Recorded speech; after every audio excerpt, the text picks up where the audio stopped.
ඒත අතීතයේදී විජය කුමරු සහ ඔහුගේ පිරිස සියා මව්බිමෙන් පිටුවහල් කරනු ලැබ අවසානයේ ලංකා නම් වූ අද්භූත වෙරළට ළඟා වූහ.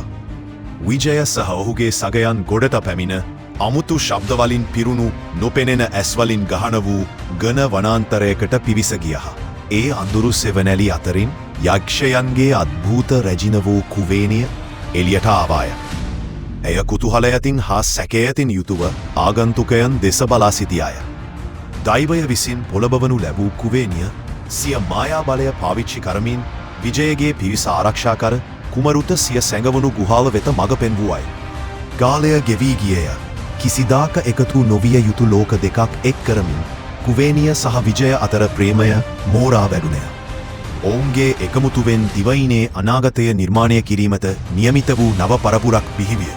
එහෙත් විජය රජු වූ විට ඔහු කුවේනිය අතහැර වෙනත් කෙනෙකුව විවාහ කර ගැනීමට තීරණය කළේ. එය අයව හදවත බිඳුණු තනිකමකට පත් කළේ.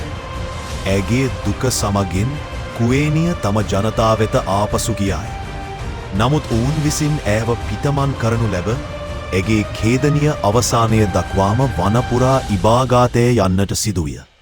ඔවුන්ගේ මාර්ගදුකින් අවසන් වුවද කුවේනියගේ සහ විජයගේ කතාව සදාකාලිකව ජීවත් වූයේ ලංකාවේ නව ශිෂ්ටාචාරයක උදාව සනිතුහන් කරමිනි.